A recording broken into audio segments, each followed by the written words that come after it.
Welcome everyone, Dr. Thor here. Get ready for Gnosis. Well, I'm following up here on Peter Moon,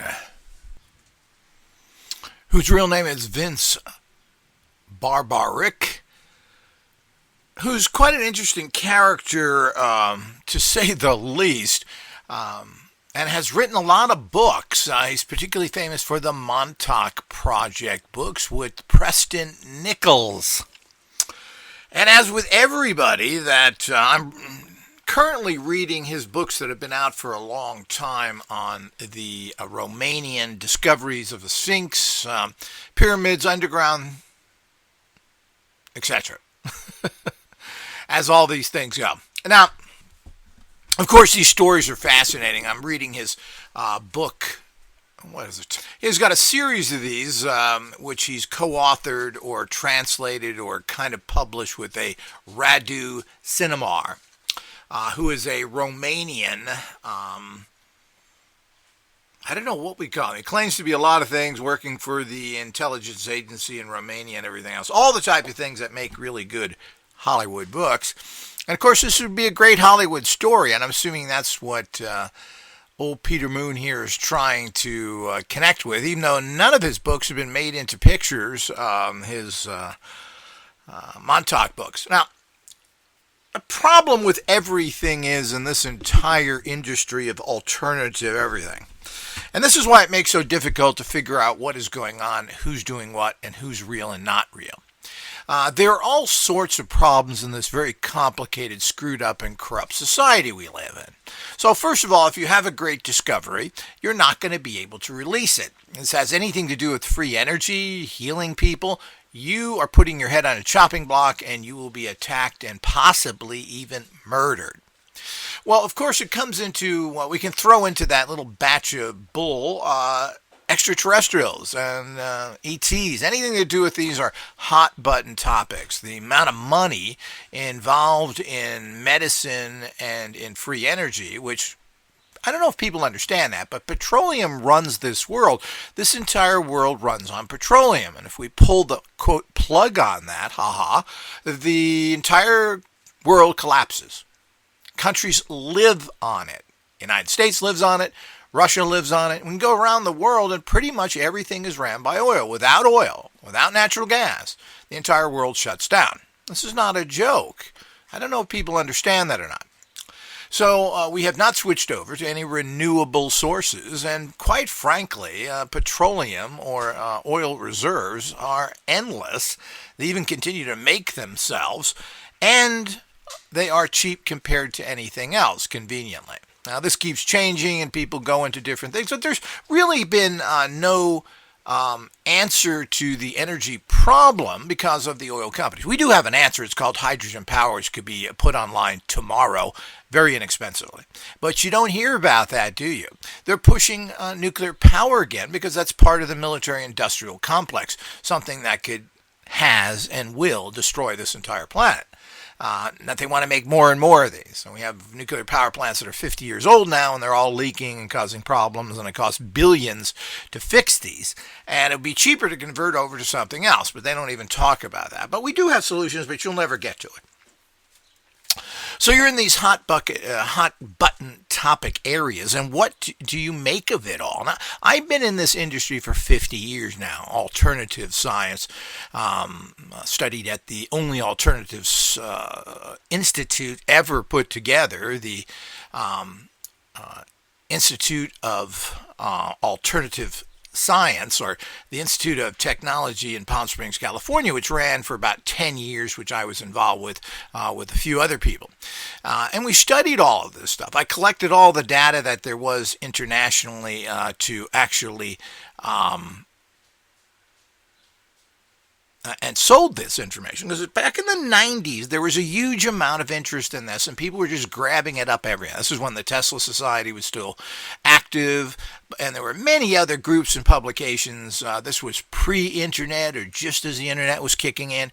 So there's a whole bunch. Now, alternative science means everything from radionics to free energy to extraterrestrials, you name it. and there's a lot of this information out there, which has been released and published in different things. So we used to grab all these things from many years ago and republish them into what we called reports and offer this to the public. And these were very, very popular for a period of time until we were harassed and put out of business. And of course, the internet, of course, kicked in and people no longer wanted to buy something that they think they could get for free. But of course, they never really did. And all that information, unfortunately, has been lost. But the bottom line is that everything that goes with the problems there is the fact that you are tied up with a bunch of ifs, ands, and buts. You know, the entire free energy people who have been around for like 60 years now have never produced anything. All of these people out there I can find are all a bunch of disinformation con artists. They've never come up with anything. They go out talking about it. They go on TV shows, radio shows. I mean, the old Bill Jenkins radio show out of Los Angeles, which is one of the things that got me involved in this whole alternative area. He was the first one to talk about crystals and so many other things, including free energy. Claimed to have working free energy back then. And you're talking about, 30, 40 years ago. 50 years ago almost now. He has passed away, etc., and he was really unable to get anything kicked off. And I don't know, he never really came out at the end to really said anything.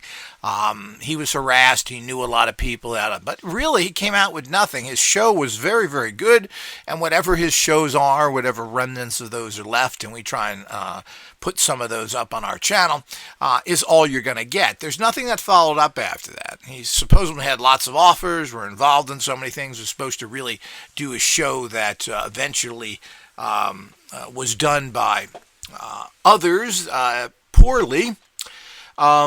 So the whole idea is that he stepped away from that. I guess he had enough money that he didn't have to really worry about that or whatever else he was into.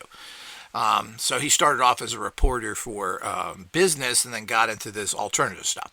But certainly that was the first show of its kind on the planet. He was trying to get it to go national and everything else. It never really did.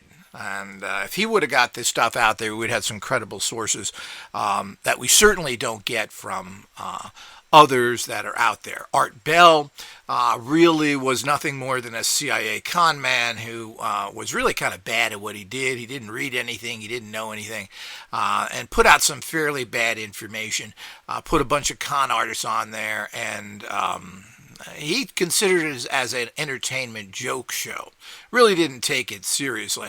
When he made his comeback, he was a little better, a little more articulate instead of standing there doing nothing. But, this is a government Navy guy of low class, and as simple as that. So, certainly there's nothing great about Art Bell, even though a lot of his shows are fascinating. He put on some good people. But, if you don't know anything, you really don't get in-depth enough or even know how to produce better information of from these people or mask them as kind of frauds, like Ed Dames, who were going to be invaded by the aliens. They're coming, run. This is very typical of a military guy who is totally wacko. So the whole idea is but this is the case with a lot of people. Now the problem with all this is these are your sources. So how much of this wacko talk by so many wackos out there is true, if any of it? And some of it may very well be true. Are you smart enough to know what's true and what's a lie? What did they elaborate on to make their stories sound better? And this is what everybody does. Is there a core of truth to it?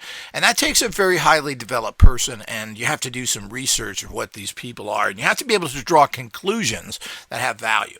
Now, getting back to Peter Moon here and his his stories, this Transylvanian Sunrises I'm reading now, and I'm going to go through this in a review later. I'm going to just kind of get a little bit more on Peter Moon here, trying to break things up to make these actual lectures a little shorter.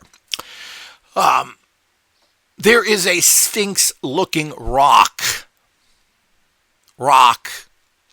in, I don't know if it's really in Transylvania or not. I mean, that's a catchy term, especially since it's Romanian. Romania is another interesting place, which we'll talk about. But Romania, which technically Romania. This was founded by the Romans initially. It's kind of a weird society now where there's half Spanish, half Russian type language. It's always been run by dictators. It was a Nazi ally. It killed more. The only people that killed more Jews than they did in World War II were the Nazis. And of course, we can't forget those lovable Ukrainians. So the whole idea is that it's an odd place. And the Romanians are known for their criminal activity all over Europe, including, and I believe the French threw them out of France finally. They are part of the EU. Of course they are. It's just all part of the Nazi Union that they've put together there. And of course, Romania was their ally. Romania has some oil. There was Ceausescu, a horrible dictator that was there. And of course, the cowardice American military was afraid to go in and do anything. The same old story goes on, just as they did with Spain, thanks to the Brits who refused to back anything. Of course, the Russians wanted to take Spain out. And Romania... or I should say the good guys, the Russians who won World War II. So the whole idea is that we have to fully understand what's going on there and what Romania is. So it's a very poor place. The other thing is that we all know is Romania for Transylvania with the great hero Dracula, which is basically a Christian knighthood, by the way, because he fought against Islam, who almost took over Europe. He gave his life to it. He tried to save his country from Islam. He was abducted, raped, and tortured along with his brother, kept as Januaries. There's a whole story there, and you should check out my actual lecture on that as well. So it's very interesting with that. And of course, people have branded Dracula as some sort of demon or evil when he's a great Christian hero and a great hero in general, a guy who defended his country against all odds and did a pretty damn good job. Unfortunately, you can only fight so long because his Christian allies, the Hungarians, otherwise known as Hitler's buddies, and all the other people out there refused to back him. All of the Christians were fighting each other and not fighting Islam, who, if it wasn't for Dracula and his Dracula order, most of Europe would have been lost. So it goes on and on of the same old story that goes on with these things. But that's another long story. But you should know that because Romania is known for it. Romania is very poor, very corrupt. It's known for its gypsies and crooks. And a lot of prostitutes come from Romania, which, of course, is what you'll find in Germany. You won't find any German prostitutes. You'll find Spain, Romania, etc. That's what you get. And, of course, it's a huge industry, and they all work together with their criminal institutions that run Europe and what goes on. So that's another long story. Someday I'll get into that as well. But we got to understand this. So Romania is this kind of odd area. People now live there a lot from the EU because it's cheap. And certainly there's some beautiful spots there, as we can see from them. So I've looked on YouTube and kind of gotten walking tours of the Sphinx or the rock formation. Now, I've seen a lot of rock formations in many parts of the world, particularly the U.S., and particularly Sedona, and of course Giant Rock in Southern California, which I used to live near, which is near the Palm Springs area where I used to live, so I've seen these things. And of course, there's a lot of rock formations around the world that get nicknames because they kind of look like something. And a lot of people say, oh, it's just your mind. Yeah, your mind is making sense of something. Should it not? Should just see a blob? Oh, yeah, but it's playing tricks on you because, that's the way the mind is. You can't really trust that. Well, I don't trust you because you were educated through the mind by dumbademia. So do us a favor and go suck a rock. So the whole idea is that, of course it does. But, there certainly are rock formations that are actual built. Called the pyramids. That's really a rock if you think about it. It's limestone, isn't it? And the Sphinx itself in Egypt. It was just that it was preserved there more because they don't have climate problems. Now, I've seen this structure here, and there was snow on it. So they're getting a lot of abuse here. It's unlike the climate in Egypt, which has preserved things. So we don't know, but it doesn't look very much like a Sphinx to me. I claim there's stuff underneath there, but I don't see any entrances. I don't see any digging that went on there. I don't see anything going on here that proves that there was anything under this. So we've got this big story here, and this Sphinx rock is not something new. It's been around for who knows, hundreds of years. It's just got attention recently because of this one particular author, Radu Sidamar. So that's the, Sidamar. And of course, Radu is a classic Romanian name. I've known several Romanian women in particular, and as I said, they are particular, and they're known for their for a few things as well. Romania also is kind of like Mexico, and they are kind of Latins like the Mexicans are. So the whole idea is that not only is that society very sexual, but they are known in general because they're kind of a poor, backwards country like Mexico. They are very, very superstitious. So there's a lot of superstitions there. They believe in all this stuff. And like the Mexicans who go to church on Sunday and then after that go to their brujo, their witch doctor, and have spells done. It's so typical of that. So there's an awful lot of that. They're very, quote, superstitious. They believe in certain things. They actually do believe in vampires and other things. And of course, the vampire story by Bram Stoker is just complete and total fantasy. And he warps some twisted, disgusting history written by the Germans who hated this Christian, because we all know that Germans are Islamic, they're Arabs, that's why they're Aryans. Look it up, people. So the whole idea is that with that, so the whole idea is he picked up this stuff. Stoker, of course, who was an Irishman, an odd guy himself, picked this up and wrote that story. But it was fiction. I don't know if he considered what anybody considers this guy, but it's the same old story. What you know and what is truth is so far away from each other, you can't see it with a telescope. So the whole idea is that's the reality of it. So you gotta, everything has to be put in its perspective. I talk about this all the time. What time level did this happen and time frame? Because things are different. If you're going to talk about the 1960s in America, you're going to talk about sex, drugs, and rock and roll to the highest possible level.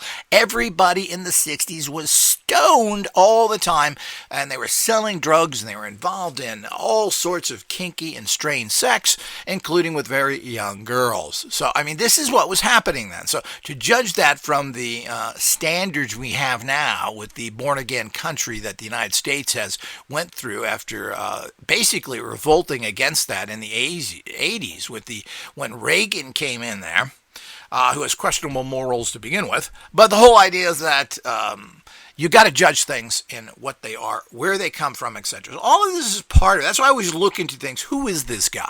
And that's the same thing we have to look into with Peter Moon. Who is Peter Moon writing this stuff? What is his background? Because it's important if you're going to judge information into what level. Now, this book, which I will review separately, it's written like a novel. And I don't think that's coincidental. So, either he's trying to get a book deal, or he, of course, is writing fiction the way he should be writing fiction as a novel. Now, I hate books that claim they are writing about something that is non-fiction, and they start giving you conversations, and this guy says that. Well, it's written like a novel. I don't like that. Is either there facts to this or not? One of the other things you have problems with is that the date of things. Not a problem with this on certain other shows where people put people on, particularly the remote viewers. Now, remote viewers won't tell you anything that happened in the last 30 years. It's always things that happened in the 80s. These are relatively unclassified, and of course they're masters, they're slave masters, and them being the sissy slaves that they are, have to follow exactly what they can release. So you give out information, and it's the same old thing, just like with the remote viewers. Oh, I saw a submarine in 1982. Yeah, we figured it all out. Yeah. Okay, well, that's wonderful. Well, that was 35 years ago. Anything new? Not really. Can't think of nothing. So the whole idea is that's exactly what you get. And of course, this is interestingly set. He even talks about Tarcescu. the dictator there, left in there, the Nazi friend, the EU member lover. The whole idea is that, of course, he's dead now. They overthrew him, and I believe, I don't know if they killed him or not, but he was a horrific dictator. The sissy slave of Adolf, his body. So the whole idea is that all of these things we have to understand. So we have to put things, because it's important to judge information. You've got to look at the bigger picture, because you can't get the facts from other people. They're telling you a story, their opinion, which could be complete and total fantasy. So this guy has written books, supposedly an intelligence agent, which means he's giving out secret information, or at least some of it. And are we supposed to believe him? Do we have any proof of it? Do we have his badge, a picture of it? Even though those things can be all copied, but it's always nice when people kind of prove stuff, even if it's difficult to verify. So it's nice to see somebody's badge and so forth, instead of what somebody tells you. The problem is this book is tied into with another person who seems to have disappeared recently, a Dr. David Anderson. And of course, it's amazing how everybody has names that are very hard to trace. So how do we give credibility to anything? Well, we have to know some background information. Are they talking out of school? Are they talking about a country they know about? Are they coming? Where are their sources of information? So it's like all these things, including everything that Peter Moon has ever written about. Nobody that he ever talks to and writes about has any credibility whatsoever. Absolutely zero. I mean, it's a long line of fantasy thinking, connections with dubious organization, nut jobs, crazy people, and all those kind of people out there, which of course are going to be the people who talk about things like this. You're unlikely going to get a professional, a person who is working within an industry that has to survive and take care of his family, that's going to come out and say anything. That's why you get people like Lieutenant Colonel Michael Aquino. Well, he's already been labeled as big-time Satanist, so what does he care? So he's got one of the few people with credentials that can come out and say something, and maybe it's true. And again, maybe. Could be, might. So the whole idea is that we have to look at that. So what has Peter Moon ever written about, and whom is he involved with in general? Well, he's known for the Montauk books, written by another guy with no kind of real credibility. And that's Preston Nichols, a very strange, horribly obese person with strange backgrounds, person who is gay, who some reporters, when they went into his house, they found 500-600 cans of Spam and half-eaten Spams. Apparently he was living on Spam. The place was filthy. He was dirty and stinky. I mean, these are reports that came in. I don't know how true it is or not. Conveniently, they didn't have any pictures of these 500 cans of Spam stacked on top of it or anything else. Seems to me it's very bad camera work. But a lot of cameramen don't do that, because if you get focused on people's actual living environment and other things, that's not really what the story is about, and that may or may not have value or not. In a terribly filthy bathroom. But the bottom line is I knew a guy who knew Preston Nichols, and of course he speaks intelligently, but he also talks a lot of BS, plain and simple, and he likes to tell people stories, and he has a very fantasist viewpoint, metaphysics and this and that, and all these mystical things that go on there. The whole idea is that that is not the occult sciences. When you speak mysticism, you're speaking religion, which is what I'm not into. I'm an occult scientist, subtle energy physicist. I want to see the facts of it. And these things aren't cut and dry like the bogus idiots that call themselves physicists from dumb tech and stupider tech with their big degrees and their big salaries. Well, that's not science. That's brainwashing nonsense, and basically you're just a bunch of cowards that refuse to come out with anything except weapons so you can blow up the world. We'll give it to you. So that's what your physicists do, and your scientists in general. So the whole idea is we got to understand this. So we have that. The background of Peter Moon is the fact that he worked personally, so he claims, with L. Ron Hubbard, and has been a Scientologist for years. And from the way he speaks, I'm assuming he still is.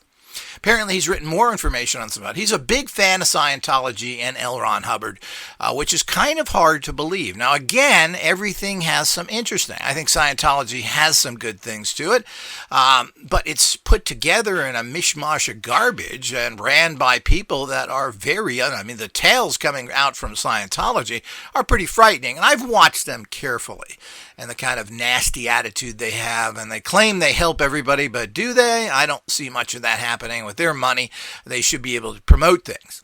So it's near impossible to find anybody that's a support. But he's been with them for many years. He still is with them.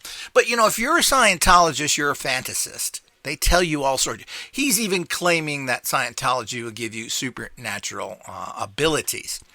Well, nobody's ever seen a Scientologist do that. Scientology claims that, but there's nothing there. He even claims that there's books that teach you some sort of magic. Well, certainly L. Ron Hubbard was not very powerful himself, and was, again, a fantasist in terms of writing science fiction over and over again. There is some interesting things on Peter Moon as well. He seems to be, if it's right, I'm trying to connect it directly, but apparently he has Peter Moon or someone with that same name on Amazon is writing erotica, female domination erotica, which has been up there for over 10 years. And I'm sure, when you click on the author's name, it comes up to Peter Moon and his other books. So it appears that he has written this, and of course, it's something he's trying to make money with, because he's always trying to make money with something. The problem with that is that, I don't know, it just, I do a lot of varied things myself, so it just kind of puts you in an odd situation. So, but hey, if there's money in it, and you want to write erotica, and you're into that, etc., hey, go for it. So I'm not sure there's anything wrong with that. It's just another, it's another little pickup stick of the pile to try and pull out. So the whole idea is that he's also big time into time travel. But of course, that's what the Montauk books were a big thing about. This was a time travel trail, these other things. I got caught up in the real picture of Montauk, which was the Montauk children who were being conditioned to be soldiers, and their work, advanced work on immortality. I was more of that than the stories you get of time travel and everything else that was supposed to be going on there. Who knows if any of this stuff is right? Again, you'll never get it from the government. It doesn't matter if it's 100% true. They'll never, ever say they do anything. And we know they're up to all bad and into all sorts of things, and they have anti-gravity. So the point is, if they have anti-gravity, it's pretty likely they were doing time travel and everything else. And the only people that can do this kind of research is the government, because it costs tens of millions of dollars. A regular person can't do that. And the few really rich people out there are not interested in alternative stuff, except that one con from Las Vegas, a Bigelow, who's in bed with the CIA. And of course, that's what happens as well. You get in these areas and they go in there and either blackmail you or flash or waves a flag in your face and whatever. But Bigelow's not another credible person either, as far as I'm concerned. He was contacted by the usual government people who in these areas contact you all the time. General Alexander, who was involved in setting up the actual talk show that turned into the Art Bell show. That was all set up by the CIA. How do you think he got funded? So the whole idea is that's what we have going on there, and we have to be very careful with all of that reality. So Peter Moon in itself has a very questionable background, and he wants to write books. And that means you don't want to look too careful, because you don't want to discredit anybody, and you certainly don't want to report on that. And the point is that he went out there and started writing a novel. Well, strike two as far as I'm concerned. I mean, it moves you not only one, but two. I don't like that. And apparently this first took place in 1999 when Dr. Anderson, who they claim has developed advanced time warp field technology. Now, this brings us back. I'm going to do a whole thing on Anderson because he's been talking about this stuff for over 30 years now, and had a particular website which is now defunct, and apparently was able to turn that into some money and other things. But he claims to have created something that can create a time warp field, meaning that you can move time up or fast or back with it. Quite outrageous, and if you can do it in something, he claims you do it in the size of a basketball. If you can do it that size, why can't you do it bigger? I don't quite understand that. He's claiming to have some sort of satellite.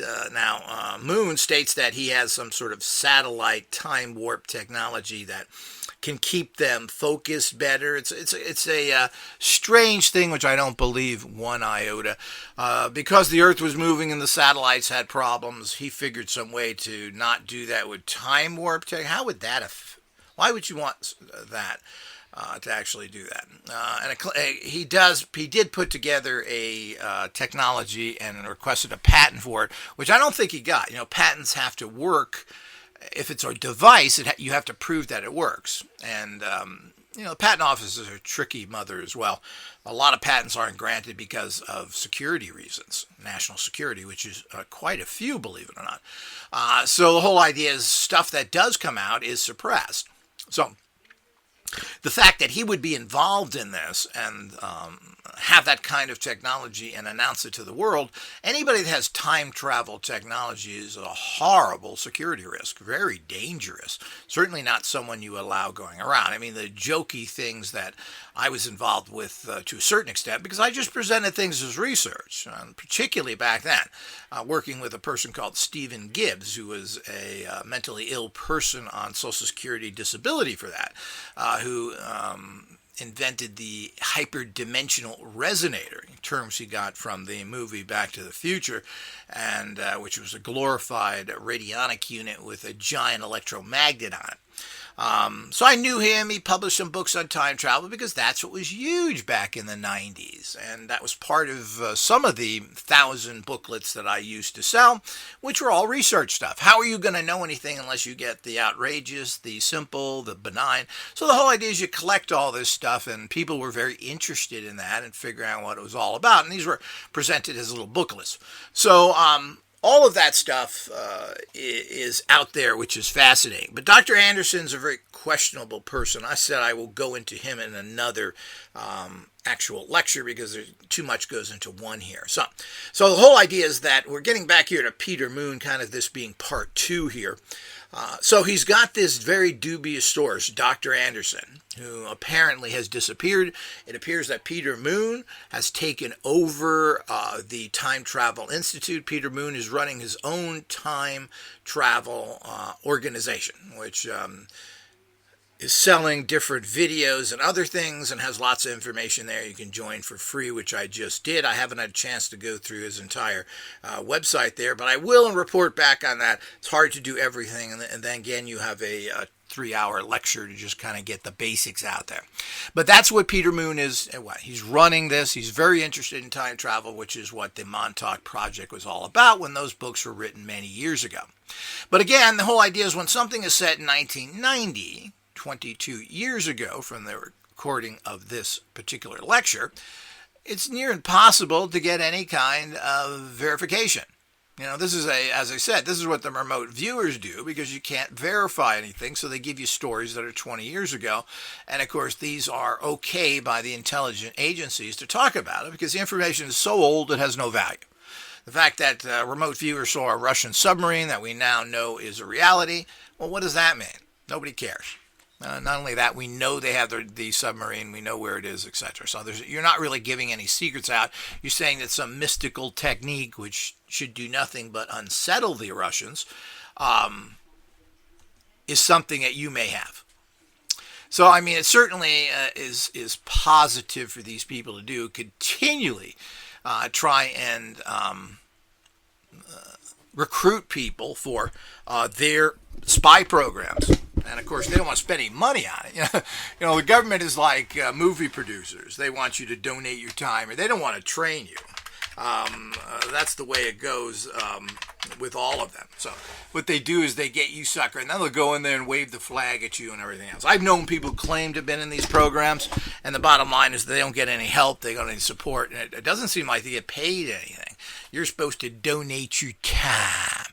They don't have any more of that black money that they get billions from organized crime and smuggling drugs. Oh, but you don't get none of it. Just like the Hollywood people. Oh, our budget is so small. We don't have any of that. I'll be back soon as they get in the Maserati and drive up to their $60 million Hollywood Hills home. So this is the kind of stuff you run into. So, this is the credibility factor. So, and apparently Peter Moon sat on this Romanian translated book into English that he was going to publish. Apparently this guy couldn't find a publisher, Radu Cinemar. He sent a book, and apparently Moon sat on it for 4 years.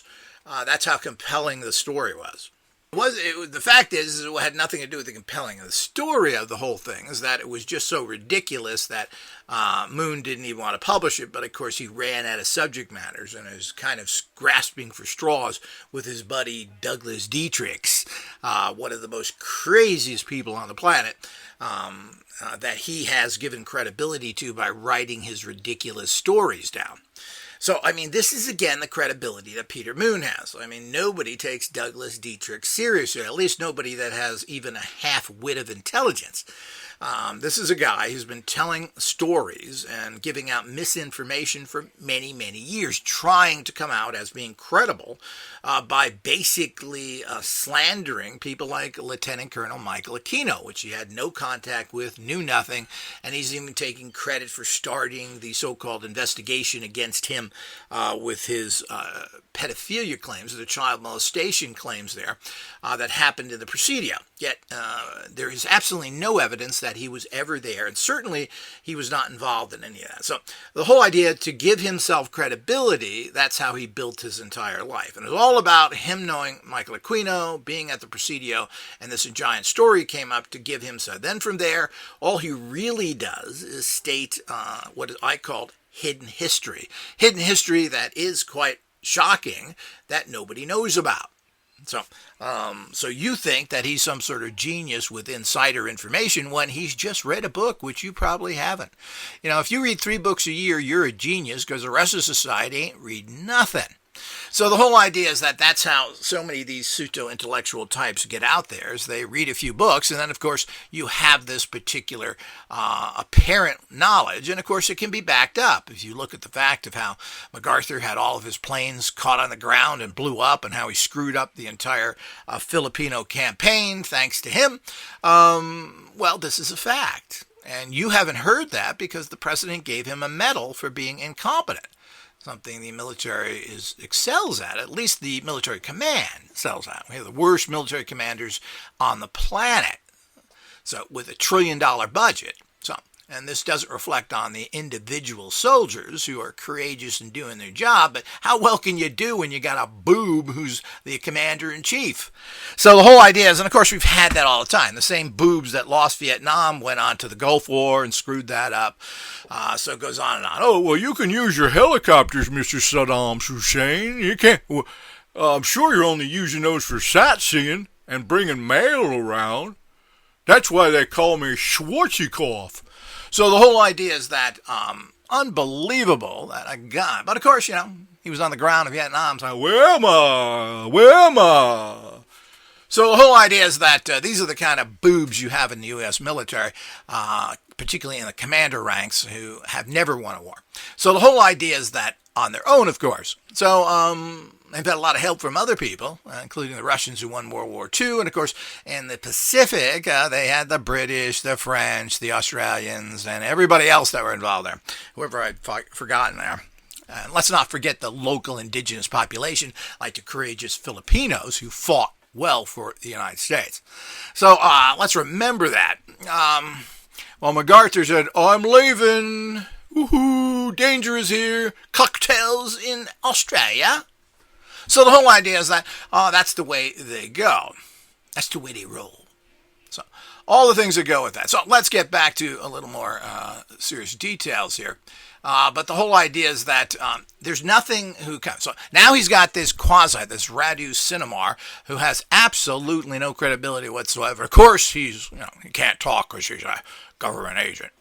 And, of course, this happened, and, of course, his connections go back way, way back, of course, in the 80s, and so totally, and, of course, he's a member of Romanian intelligence service, a cult department. So Romania has a intelligence division that is occult based. Now they are very superstitious. I mean, it is possible, but I have to wonder how Romania can do that and why they would do that. I don't know. Are they researching how to protect their country like their hero Dracula did, Vlad Tepes? So the whole idea is that. Who knows? But of course, we know that. I'm sure if I contacted the Romanian government, they say intelligence, who, cold division, who. They probably wouldn't. Nobody would know anything. And of course, they say, "Oh yeah, of course not. They're not going to talk about that." Well, we all understand that. Nobody wants to talk about it, but again, no credibility. Dr. Anderson, no credibility. Preston Nichols, no credibility. So I mean, everything that he's written about. So and his background is through another no credibility. He's a Scientologist, a person who is really on their side 100%. Now, as I said, Scientology is interesting, but he doesn't even bring up any negativities. He's never saw anything. I mean, people have died in Scientology. They've left people to rot after they've stolen their money. They've teared people's lives out. There's so many stories of this that there has to be some sort of truth. And a lot of people, high-ranking people within Scientology, like Rinder, has left. He was with the other Hollywood star that came out, Leah Remini, who came out again with all the nonsense that was going on, all the inside information. And of course, a lot of people are taken in by Scientology, by its basic okay training, and by its psych up. And they psych you up, they're going to save the world, apparently, and people buy into that. But John Travolta couldn't save his child and his wife, and apparently another guy in Scientology there can't keep a wife. And of course, that's high art of empowerment. That when you have super abilities, you can't take care of a wife. Huh, Tom Cruise? We know, Tom Cruise, you can't even keep a wife. So you must be a real son of a gun to live with. But whatever it may be, I mean, you're hooking up with bad people, but I guess that's part of your spidey senses they teach you there. Get out the web and, my spidey senses are tingling that this little babe, oh, she's hot looking. Ooh, that's it, I'm ready. So the whole idea is that he can't even find a woman. Apparently, Scientology doesn't have any women to please Mr. Big Shot. So the whole idea is, I heard they tried to set him up with a girl in Scientology, and of course, he didn't like her. And of course, there should be a lot of people. I mean, Scientology isn't that popular anymore. They can't find an attractive woman who's into the same thing to set up with Tommy Cruise. And of course, we know his great step. He keeps making the same movies over and over again because these are guaranteed hits. He doesn't make any real movies that I remember. Everything's a Mission Impossible. What are they up to, 89 now? And we'll have him in a wheelchair soon. You can see all the cosmetic surgery he's had and everything else. So it certainly ain't his psychic abilities keeping him strong and healthy. So I'm looking out for that next one, Mission Impossible 91. So that should be the best. And what is the other flyboy movies? We can make heroes out of them psychotic fighter pilots. So the whole idea, we need another one of those. So, but he does everything. Tom Cruise does everything to kiss the bottom of people so they like him. So this is how he gets in with the government, by making these propaganda films on the U.S. military. So, who take billion-dollar planes to attack guys in sandals and robes who climb up and down mountains, who don't even have flush toilets. Yet they win all the time. Gives them tough, special forces with $1 billion equipment. Yeah, we can't get them. So the whole idea is, this is the kind of nonsense we run into. But I mean, that's important to understand as a credibility of Scientology. If you're going to have people that, certainly Tom Cruise is very successful. He may be the biggest star in the world right now to a degree. But the whole idea is there's nothing happening. He's not making any cutting-edge films. He's super rich. Where's his documentaries? Where's his other things? What is he doing about things? Why isn't he promoting natural health and other things that Scientology believes in? Ain't no money in it. There's controversy in it. He runs his own film company, from what I understand, so he doesn't really have to pay attention to other people. And everybody knows what he's in. And of course, we saw what Tommy Cruise did for his 20-year-old girlfriend who left him, the good Catholic girl she is, as well as Nicole Kidman, Hot Pockets that you have there, who also went back to the Catholic Church. And everything else. So it's pretty bad when you pick the Catholic Church over anything. So that's how rewarding Scientology. But you got to remember, Peter Moon is a big-time Scientologist. He's hooked up. He thinks L. Ron Hubbard is a genius. He believes in his great occult powers. Of course, who died. And let me check that quickly here.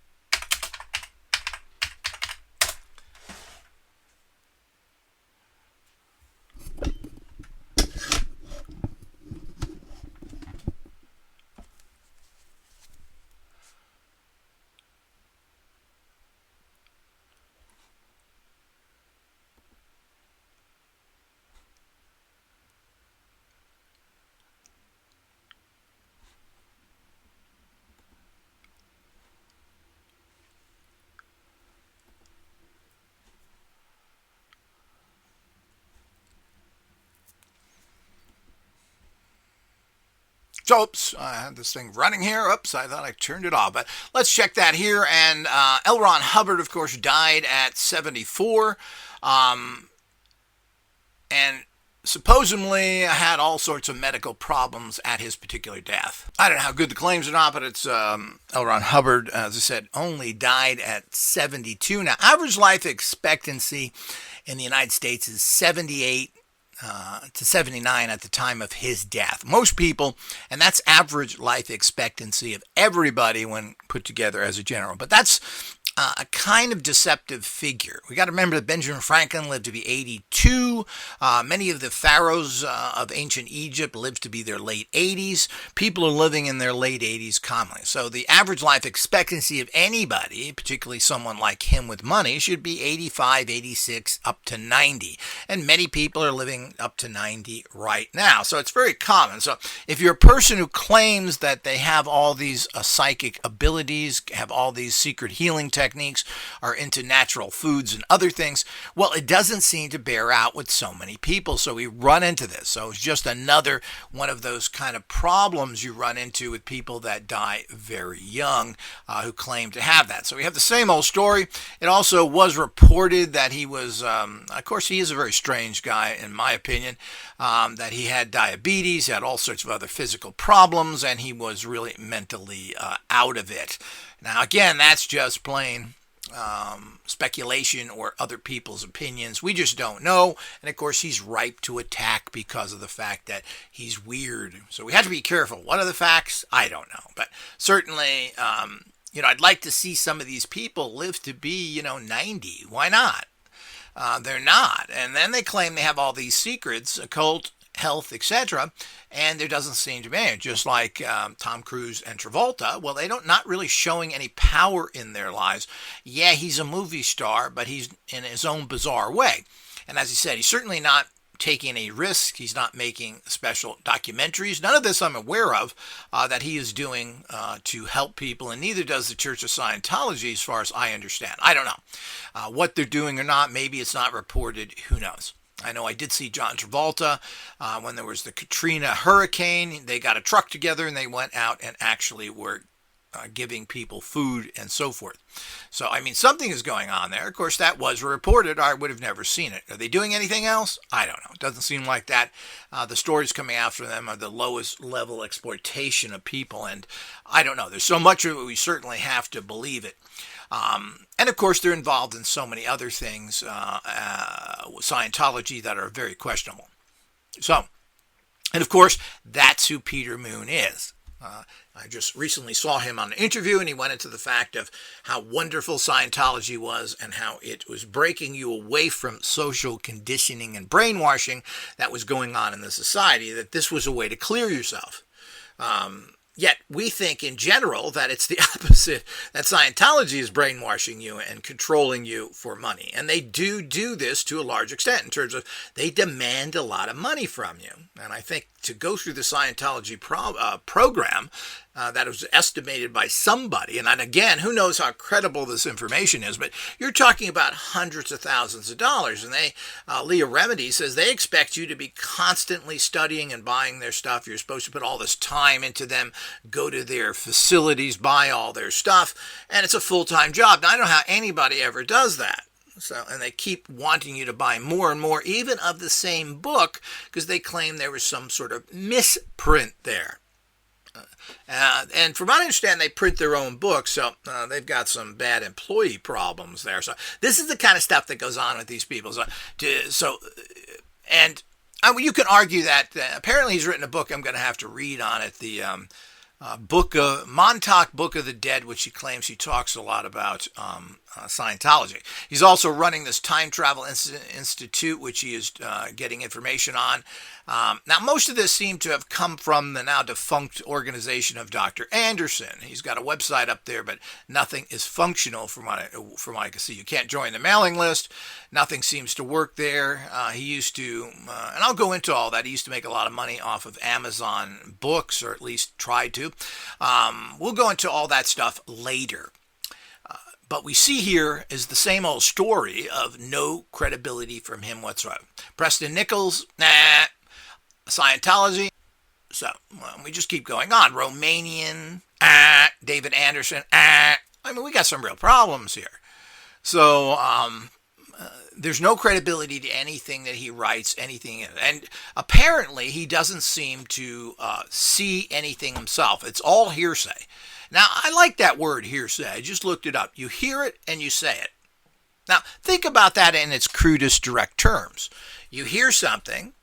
I kind of like the sound of that. Echoes in my ears, nice. And, okay, I'm going to repeat it. And what you're doing is repeating it as fact. When you're an author like him and you put it in a book, you're giving credibility to it. So this is a dangerous thing to do if you're just going to do that as a policy. Now, if people understand that, but people don't understand it. They consider anything written on the internet or in books in particular to be fact. And it just isn't. At the very most, if people aren't doing it deliberately, it's their opinion. I keep telling people, what is the chain of facts here? And it basically comes down to hearsay, people's opinions. I talked to this guy, he told me that. Well, why would he lie to me? Why would anybody lie? Come on, let's get real here. And how do you know they're telling the truth in terms of they interpreted it right? Well, most likely they didn't. And everybody has an axe to grind for one reason or another, even if it's that, gee, I know I'm special. So they may not be making money or anything else from it, but they are special because they're the in guy. And in guy of what? So the whole idea is even if you work for a company or involved in something, well, you have knowledge from that particular area of that organization. Do you know anything else? So the whole idea is that's it. So this whole informational fluid reality that people think that, oh, you work for a company, you don't know what's going on there. You know what's going on. You don't know what's happening at the top of a organization. You have no idea what's going on there. And even if you're at a board meeting and they're telling you what they're doing, well, what are they really doing? As we know, everything is kind of a background job, how they're being forced and coerced by organized crime, by corrupt officials. You never know what's going on. They're not going to sit there at a board meeting and discuss that with you. They don't know if you're being blackmailed or whatever's going on in any organization. So we just don't know any of this. But here again, I mean, every single source that Peter Moon deals with has no credibility whatsoever. And certainly these books don't have any credibility. This is nothing more than a rock formation. I don't know where this underground stuff is, but if they're talking about caves that are located close or other, but I will report back on that. But this is a rock that kind of looks a little bit like a sphinx, like so many rock formations all over this planet kind of look like something. This doesn't give it any validity whatsoever, and it doesn't in any way do people think that this is a mystical spot, except for those that want to contrive it that way because of a natural formation of a rock. And they're going to say, of course, it's not. So the whole idea is that we don't know, but it doesn't seem to be any excavation that has been done around this from the recent shots I've seen of it. But we'll find out more as I report back on that. But here we go again. We've got information that's 22 years and basically more than that. You're talking about when you add this together as a chain of information. You're talking 30 years ago. People involved with it aren't alive. I guess Radu Sinamar is still alive. But Peter Moon doesn't see anything. It's hearsay. Somebody tells him something, and he just repeats it. He sees very little to nothing. He claims that he went to some of these places and saw little bits, but he wasn't allowed to everything else. So it's the same old story. They show you some little cave with some carving in it, and this verifies your entire story. I don't think so. And certainly Peter Moon isn't looking at it. Well, Peter Moon did go to Montauk. He did go into these abandoned buildings, and there's nothing in there. There's nothing there to report on except for the fact that this is here. And of course, Preston Nichols would have went in these same buildings and would have known what's going on and would have give you all these stories. There's buried antennas, there's special chairs. Well, there is none of this. None of it is there. These are stories. And you're taken to a building and said, well, this is where the chair was. This is where the antenna is buried. Well, there's no proof of that. That's what you're saying. But you're in a building and you say, well, it must be. I mean, we're in the building. So you're extrapolating to think that just because you're in a physical building, that the physical descriptions you're given of things that are not there are true as well.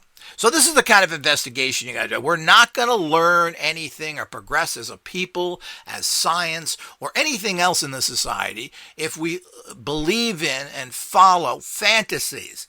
If we hunt down people because we don't like them and accuse them of horrible crimes that we can't prove, that's not getting the culprits, is it?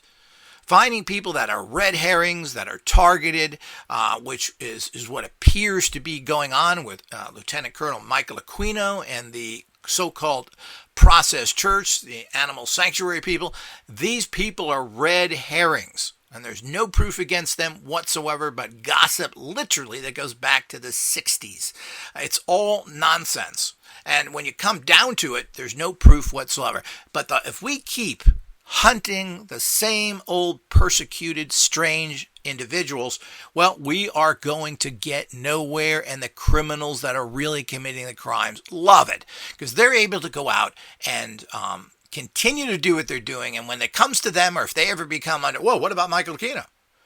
This is exactly what Douglas Dietrich has done to try and make his stories, which are basically just retelling of hidden history, some of it, to give him some sort of credibility.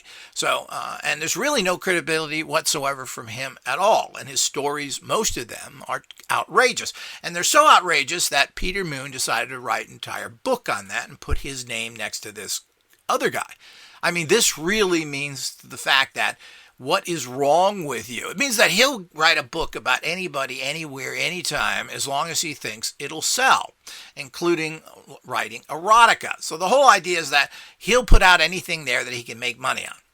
So, and it doesn't matter what the credibility is. He doesn't check anything out. It's all hearsay. And just because he goes to Montauk and looks at an old building there that Preston Nichols shows him, or he goes to Romania and goes in some cave, all of this stuff is meaningless. He's taking the conclusions that others tell him and saying they're facts when there is no facts there, and he's proven nothing. Oh, yeah, I went in a cave in Romania. Oh, that's nice.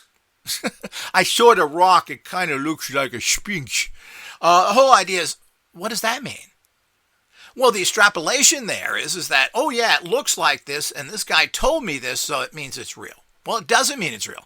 And believing in false history like this, and why this isn't explored further, and this guy's written all these books, so it's not a secret. Well, why isn't there more information on this? Now, I believe I saw, I can't find it right now, I believe I saw some sort of special on TV where somebody went into this cave and talked to Radu. But the point is and he's connected to one fraudulent person after another. He's investigating fantasy technologies like time travel to a guy who claims he's done it, but only in the size of a basketball.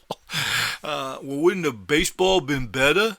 So the whole idea is that this is the kind of stuff that you're doing that has patent pending for the last 10 years. Yeah, patent pending, you sent in documents, and I'm not sure if that's even true. We don't know. What did the patent office do with it? Now, was it just a design patent? Because you can get things patented that are just designs. Oh, pretty things. Yeah, okay. You got a patent on pretty things. But if it's a tool, it's supposed to work, supposedly.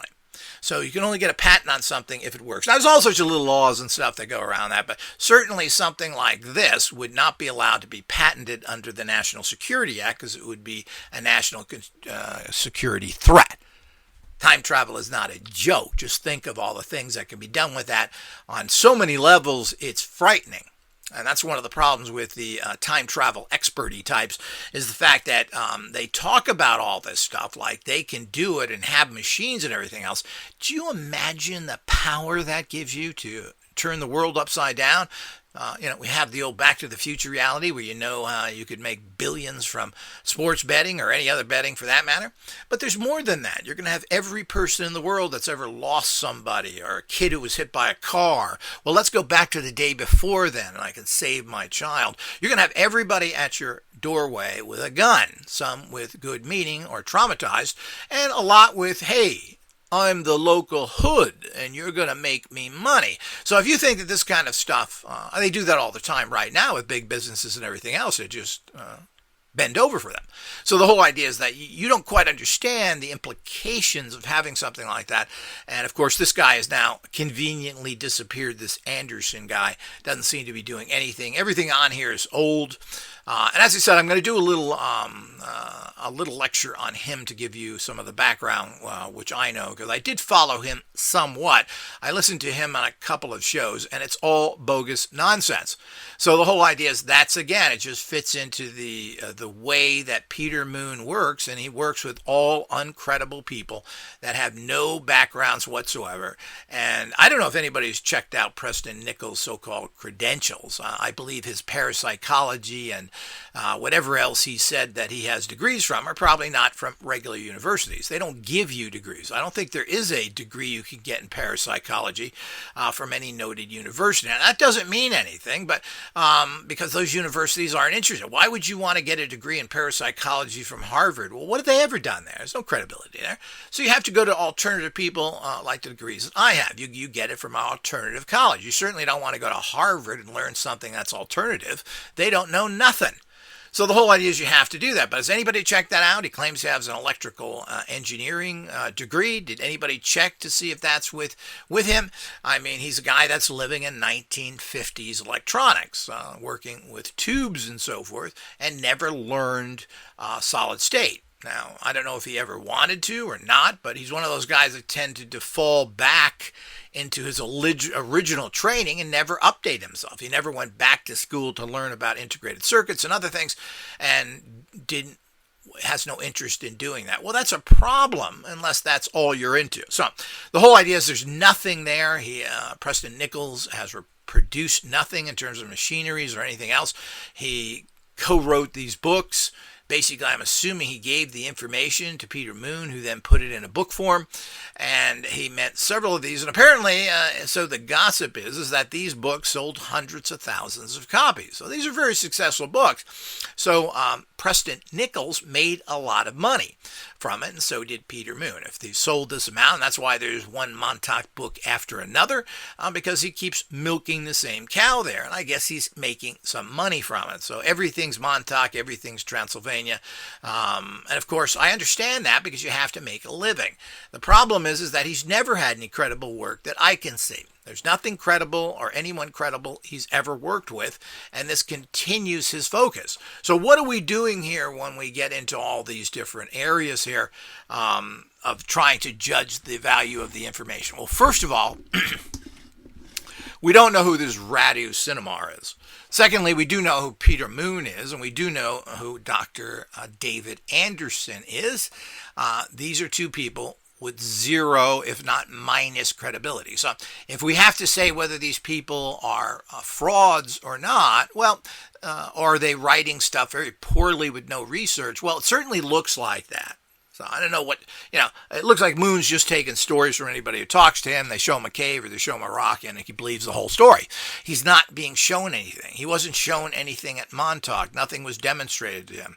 And he's a fantasist. He seems to think that Scientology is some high-level empowerment, which no Scientologist has ever come out and done that. When it comes to their high-level empowerment in terms of healing and so forth, we have proof that it doesn't work, as top celebrities have died and their families have died, and they were not cured from things that you think you could cure. I mean, cancer is certainly horrible, but not if you're such a genius and you have all these empowerments. So certainly none of that seems to hold any water whatsoever, and Peter Moon can't be trusted one iota. He's just not hooked up with anybody credible. These are all fun stories. They're basically novels, and his book, Transylvanian Sunrise, is written like a novel. And I guess it should be, because I don't think there's going to be anything in there of value, but I'm very open-minded. I'm always giving everybody as much rope as I possibly can so that they can actually prove their position. I give them the benefit of any doubt, but I'm not going to come to conclusions or rig things because it's so nice to have metaphysics proven. No, we need to prove everything, because nothing's been proven. We live in a fantasy world with dumbademia feeding us complete garbage. We have religion feeding us complete garbage. And the other side, alternative science, the metaphysicians, are feeding us garbage too. What is the truth? Well, that's what I'm always looking for, people. It's all about Christ consciousness. It's all about gnosis. What is the truth here? Who are these people and what are they doing? And when you have such an uncredible background, well, what can we believe ever? And when you've done the most horrible mistake that you possibly could, hooking up with people that are known deceivers and liars, well, you just killed your entire reputation. And I don't know why someone would be that foolish to do that, but apparently he smelled money there and thought that he could make. But all that does is make him a laughing stock.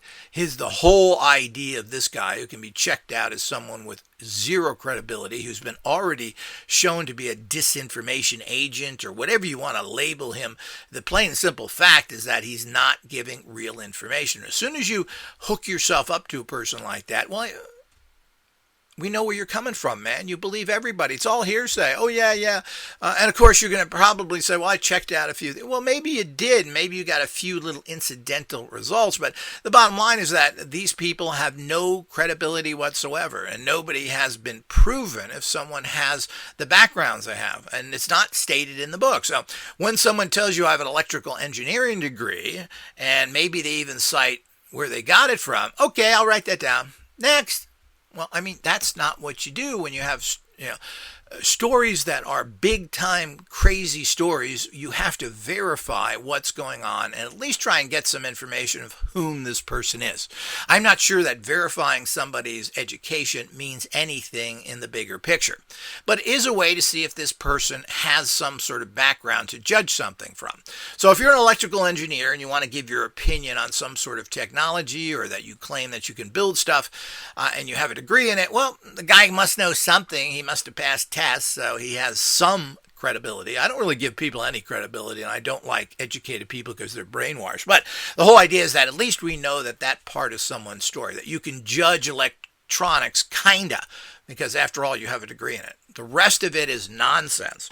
So the whole idea is that what is all this stuff? Who are they? And the fact that somebody is dirty, filthy, and a big, giant, overweight person doesn't necessarily mean that he's lying. These are the kind of odd and strange people that are going to come out and give you stories like this. It isn't going to be the guy sitting in an office somewhere who's got a house with a white picket fence, a dog, and 2 kids. Most likely, he's not going to come out and talk about it. There are millions, tens of millions of people like that, and they never talk because they're not going to get into trouble, which potentially could destroy their lives. Now, if you're Preston Nichols, what life? So the whole idea, to a certain degree, if we believe what one reporter stated about him, of the filth he lives in, the strange thing, his whole attitude, and he's just a weird person. uses who uses sex to deprogram people by masturbating them. So is the story, and this has been told to by several people, including Stuart Slurdwell, who went through it, and another female reporter who talked about that this is what he did. Of course, he wasn't interested in her because he's gay, but he actually, this is his way of deprogramming somebody through sexuality. Now, I know that sounds strange, and of course, since it's homosexual-based, people find this to be more upsetting, but sexuality is a powerful tool, and it may actually help. But it's strange, especially coming from him, and especially the fact that he's only interested in doing it with other guys, and this is part of the process. And is that the only way? Is that the best way? I don't know. But it's certainly, sex is a powerful tool to use. But this is the kind of weird stuff you get into. Now, what life is he going to ruin? So he's living in this dumpy little place, having his life together there. Apparently he has enough income from his books that he's doing okay. So, but the whole thing is quite bizarre. What are we supposed to make of it? But you're not, as he said, you're not going to get that information from, a director at Lockheed or from the military, etc. People are not going to talk. And if they do talk, they have to have it all clarified by the CIA and other people who say, well, you can write about this, don't say this, don't say that. And they have to, everything that's published by a person who has any kind of contract stating they cannot talk, a non-disclosure agreement, has to get it all clarified through the intelligence agencies. Now, Preston Nichols claims that he never signed anything, so he's able to talk about stuff. But again, he has no proof. He's talking about things that are very comic book-like. There are psychics and other things. He's aligned himself with a bunch of people. He's a fantasist. What do we make of any of it? We just don't know. It's certainly a fascinating story, and it's really sad that these things haven't been made into movies because they're great, great stories. The problem is that Hollywood really doesn't put out great stories. It puts out crappy stories, and Hollywood doesn't know what to do with these kind of stories because they're kind of buffoonish idiots who really don't want to touch anything that's new to them. So you can't get anybody to make any stories on this kind of stuff. It's even difficult to get interviews because reporters don't want to talk to you because they have no background in this. I found that out many times. And of course, then they want to make stupid little stories because they don't understand the bigger picture. So life is complicated, but nobody that comes forward, and particularly Peter Moon, has zero credibility as far as I'm concerned. Nobody he deals with has credibility. I don't think he has credibility. His background is in a discredited organization, and this is what he's into. So, and to a large extent, Scientology is a fantasist organization. We can change the world, and we're going to do that through us all becoming super psychics and having all these abilities, which L. Ron Hubbard, being an ex-occultist, loved to fantasize about. Now, again, there's not much showing that he ever had any power doing anything. A matter of fact, when he went up to a magical war after him stealing another guy's girlfriend, this guy was able to apparently, if we can believe the stories, was able to thwart him with magic, including stopping him from getting out of a harbor with a boat by creating a storm. Now, I don't know if that's true or not, but certainly bringing up water and energies there seems to be something in occult lore that is common and often done. But apparently, he was able to do that. So L. Ron Hubbard, the great magician with so great power, was helpless against him. And this guy, and he stole money from him apparently, so it's alleged, and he was able to get his money back, get his boats back, and so forth there, and Hubbard was helpless. Let's learn that system inside. Can I get that, Mr. Scientology man? I want to learn that magic that don't work. So the whole idea is that that's exactly what's going on. So these are bigger pictures that everybody has to understand. Unless you do this kind of research, you never get or understand in general. So this is all part of the process and takes a person who studied this stuff for years, who understands the intricacies of so many things, which I do. One of the rare persons that has a huge background in this stuff, over 50 years, and I've been involved in every aspect. I haven't been pigeonholed in it. I have a doctorate in the occult sciences. I have doctorate in subtle energy physics, which is a energy understanding, which is how radionic works. So all this stuff, but it has nothing to do with my credentials. I've written over 25 books, 5 courses, or maybe it's 35 books. I've lost count. I've been on BBC, CNN. I'm an expert in this area, and nobody wants to talk to me because they want yes-em men. And of course, they don't want to give me publicity because I'm on the blacklist. But I don't really care. I have my own forum of putting out information to those that have a brain. And if you want to follow suckers that tell you lies, well, that makes you a fool. You follow fools, you become a fool. And that's what most people run into. Until next time.